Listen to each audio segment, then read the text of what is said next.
choo-choo sound goes ch, ch. Construction sound goes j, j. Choo-choo sound goes ch, ch. Construction sound goes j, j.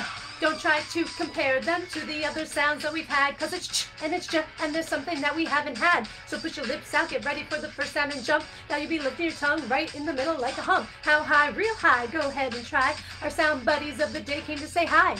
Just pull that tongue back a little, now you're on track, and it won't be a wiggity wiggity wiggity whack. I come teach you to your sounds to keep you talking. Advanced sounds like these won't keep you wondering. Ain't no sound we can't boss, we all that. You ask my child talk, I said believe that. Choo-choo sound goes ch, ch. Construction sound goes ch, ch. Choo-choo sound goes ch, ch. Construction sound goes ch, ch. Choo-choo sound goes ch, ch. Construction sound goes ch, ch.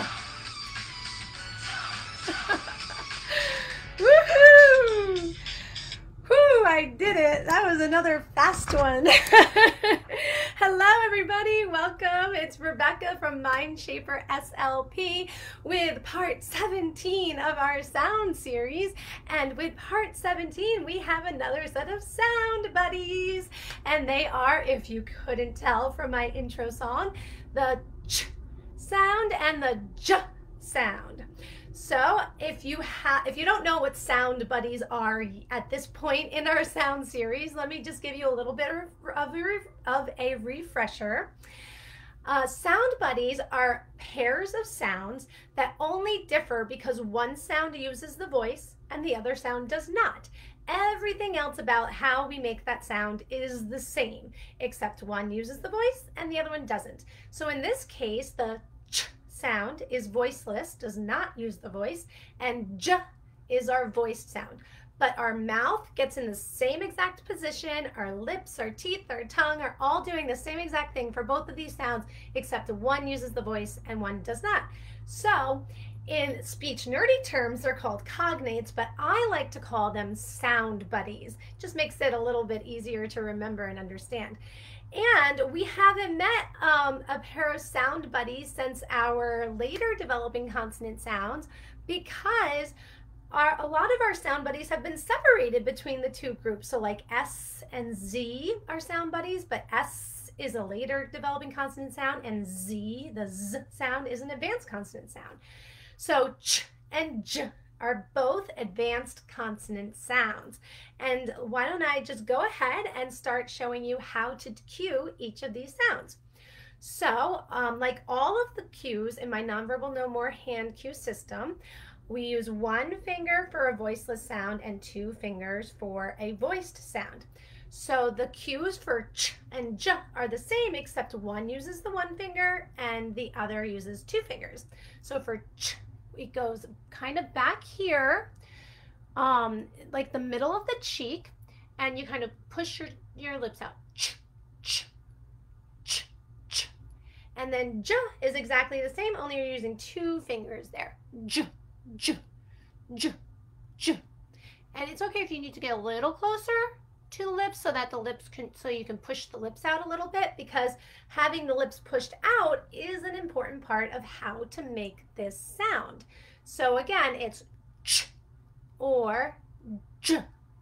Now, so the reason that the cue is a little bit back, not right up by the lips, but a little bit back from the lips, is because these two sounds, the j and ch sound, are made kind of in the middle of the mouth. They're what we call palatal sounds because they're made on the hard palate. So we've talked about the alveolar ridge, which is a little ridge that's right behind your upper teeth. And then when that ridge goes up, that's when it turns into the palate. And that is where the ch and j sound are made. So if you go ahead and say those sounds right now, you will literally feel your tongue tuck right up in there into that little nook that once it goes up from that bony ridge in the back of your teeth, and that's where the ch and j sound are produced. So I cue it a little bit further back on the mouth to indicate to the child that the tongue is in the middle of the mouth when they say the sound.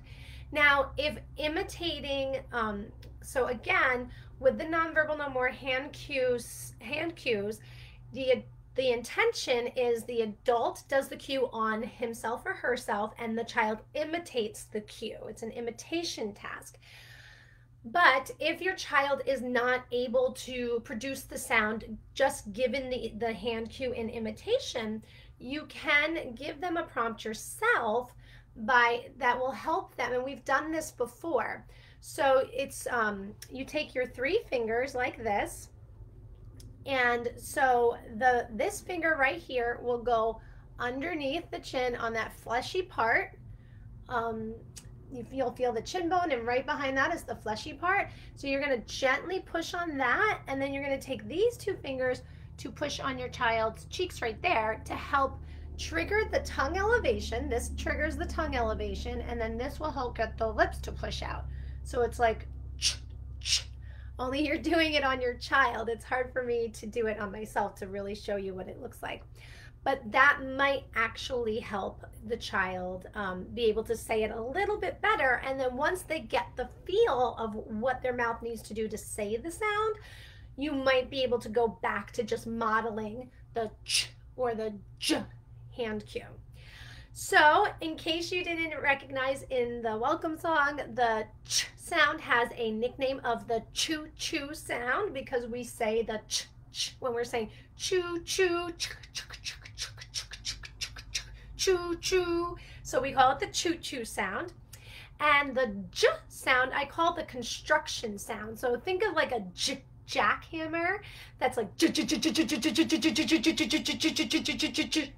So that's why I call it the construction sound.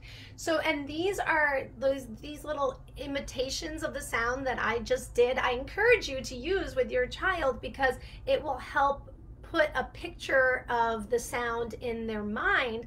And remember, we want to use a multi-sensory approach when we're teaching sounds. So we're using the nickname, which taps into our language and cognitive senses. We're using the visual cue, the tactile cue, the movement cue. So we're using all the senses to teach the sound. So now let me talk about, let me just get my notes here. So let me talk about some tips of how to prompt this sound if your child is having a hard time. Now, remember, with these advanced consonant sounds, if your child is working on these sounds, chances are they're pretty verbal at this point because these are such high-level sounds. And by the time we're fixing the ch and the j sound, it's almost like we're getting really nitpicky about speech production. So again, you can use a more traditional articulation approach, and it's not going to be as laborious as it was teaching your child the first sounds. It's going to be a little bit easier in that respect. But you can tell your child, one of the verbal prompts that I use is tell them to push their tongue up on the roof of their mouth and then pop it off. So if you say these sounds, ch, j, you will feel that your tongue makes contact with the roof of your mouth, and it almost pushes up right on the ledge of that bony ridge, that alveolar ridge, and then it pops it right off. So if you, I always tell my students that are working on this sound, make sure you can feel your tongue on your mouth. Feel that tongue up on the top of your mouth. Ch, ch. Now pop it off. Ch, j, j. And that's the other thing, the ch and j, they are a class of sound called affricates, which is a combination of a short sound and a continuous sound all together in one sound. So in phonetics, the way we write ch, it's actually a combination of the phonetic symbols for t and sh together. So it's almost like you're saying ch, ch, ch, but you're doing it really quick. So it's called an affricate. So So there's a lot of friction that needs to occur, and there's a quick movement. So kind of like how a t, t, t has a quick movement, and then the sh sound, the continuous sounds, has a lot of friction and airflow. The affricates ch and j are a little bit of a mixture of the two of those. So we're going to push off of the top of our mouth and pop it off. Ch, j. So that verbal cue might be helpful for your students. I have a lot of students, so I might as well just go into common errors because that's where I'm naturally flowing right now. I have a lot of students that will say the sh sound instead of the ch sound. And if you say sh versus ch, if they feel very different in your mouth, there's a lot more tension in your tongue when you say ch, and there's a lot more relaxation in your mouth when you say shh. And your tongue isn't necessarily up contacting the roof of the mouth as much. So using that cue of to push it up and pop off the roof of your mouth might be very helpful for your child or for your students if you're an SLP watching. So let's talk about some common errors. So we have the sh sound is a common error. So if your child is not at the point where they're able to say the ch sound yet, but they can say the sh sound, you can go ahead and have them say sh in place of ch in words. And just to remember the sh. So it's very similar from the ch sound. So the difference between the sh and ch is that the ch cue is a movement cue. It's mirroring that movement of the tongue, the popping off, right? Whereas the sh is a continuous sound. We can keep it going as long as we can keep airflow coming out of our lungs. And the cue is a held cue. Shh. You just hold it there. So that's how you can tell the difference between the sh and ch. There's a movement there. And the other, so if, let's just say, let's say your child wants to say chair, right? And they can say shh. You can have them say share instead of chair. That could be an approximation. Or you can have them say tear instead of chair. Tear instead of chair. So t, t, t. The T sound is the early developing consonant sound that we can use to replace the ch sound. It is the sound substitution that happens when kids are just typically developing their speech, and it is a very common error that occurs when kids have a hard time saying this ch sound. So the t is another great replacement for ch if your child just isn't there yet. And then we have the j sound. So for j, what happens is you get two common errors, and one is if the j sound is at the end of a word, it tends to become a ch sound if your child is able to say those sounds, because it's harder to maintain voicing at the end of a word. I think we've talked about this before, but it's hard to maintain the voicing at the end of the word, so it will often become the ch sound.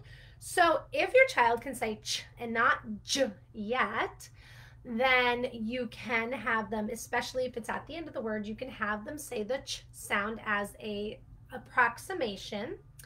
However, if your child is saying the ch sound when it should be a j at the end of the word, like judge, and they're saying judge, judge, it's really tricky to hear, right? You gotta fine tune your ear. Then you can try to just have them say, put their hand here and practice turning on their voice. Say, turn on your voice. Okay, good. Now say ch, ch, ch, ch, ch. Have them say that. And then we're going to say, while they're saying ch, ch, ch, you're going to say, now turn on your voice. Ch, ch, ch, ch, ch, ch, ch, ch. And then they're starting to get the coordination of the mouth movement and the voice turning on at the same time for j, j, j. And you can kind of shape it into the j sound from there. The other common sound substitution for the j sound is d, d. So two fingers, d, d, d. Are you noticing a pattern here? So for ch, which is a voiceless sound, the sound substitutions t, t, t are voiceless. For j, which is a voiced sound, the sound substitution is d, d, d, which is also voiced.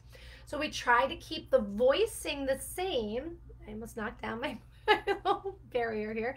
We try to keep the voicing the same when we're using a sound substitution, okay? So that's something to keep in mind and be aware of, because when a child is replacing a voiceless sound with a voiced sound, that is indicative of a more severe articulation difficulty than a child that is keeping the voicing consistent with their substitutions. Just another little speech nerdy tip for you. So the substitution for j is d, d. So if your child is still working in those early developing consonant sounds and they want to say jelly, go ahead and prompt them to say deli. And they might not be able to say the L, right? Because that's a advanced consonant sound. So it might be de-we for jelly. Okay?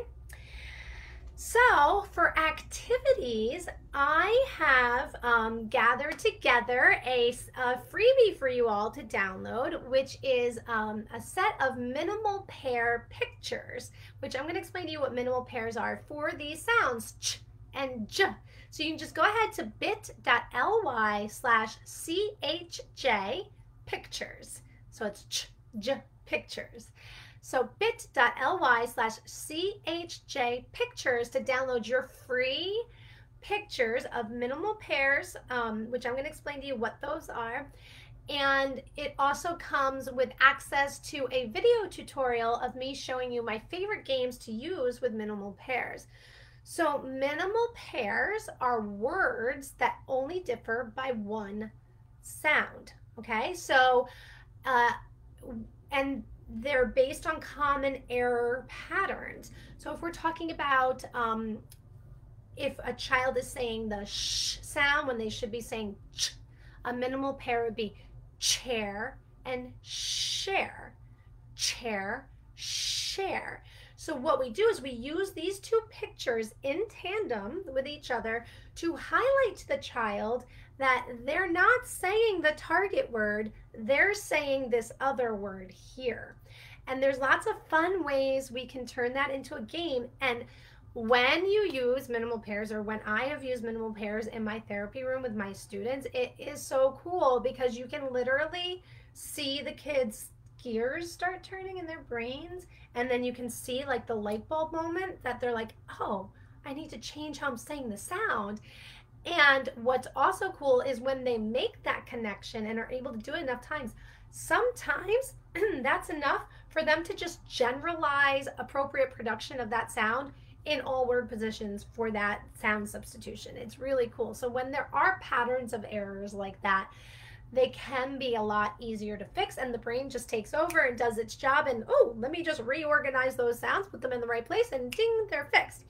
It doesn't always happen that easily and that quickly, but I have seen it work for some kids like that. So let me give you another example of a minimal pair. So if we're talking about j and duh, so duh is a common error or substitution for j. So we have jug and Doug. Let me think, another one, badge, bad. So you can see the only difference between the words is the one sound. And we use these minimal pairs to, like I just said, help our kids or our students have these aha moments that, oh, I've been saying these sounds incorrectly all this time and now I have to fix it. So when you download your pictures, you're going to get access to this video that really shows you my favorite games to play. But let me just give you a few tricks. So let's say you have the picture of chair and the picture of share, okay? And what I like to do is I like to have some sort of reinforcer or something the child wants, and I put it behind the picture that has the target sound. So it's going to be behind the picture of chair, right? And I'll say to the child, okay, we have chair, share. Okay, do you want your M&M? Okay, you got to tell me which picture's in front of the M&M. If they say share, you give them the picture of share. And they'll be like, no, share. Yep, this is share. Here you go. Give them the picture of share. No, share. Yep, here's share. And then usually at this point, this is when they'll stop and go, and they might try to change the sound. And even if the child is not able to get the sound correctly, the fact that they attempt to do something different, I honor it. So I'll say, yeah, that's it. We got to change it to chair. You try chair. And then if they attempt it, I give them the M&M.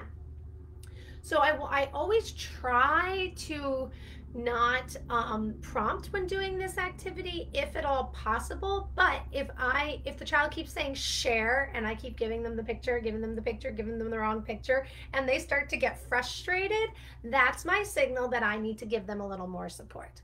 And then that's when I'll give them a prompt of how to say chair. You can also do something like, if they're able to do it by themselves, they get 2 M&Ms. If they if they need help, they only get 1 M&M. So that way you're still reinforcing the effort, but they get more of a reinforcement for a complete independent correct production. The other thing you might want to try, and this would be great to use these minimal pairs that you'll get, bit.ly/CHJ pictures, is you want to make sure that your child is hearing the difference between the 2 sounds. So you put the 2 words out. So we have chair and share, and you say point to chair. And make sure your child, well, first of all, you want to make sure that they know what each picture is ahead of time. But let's assume that you know that they know this vocabulary. So you say point to chair.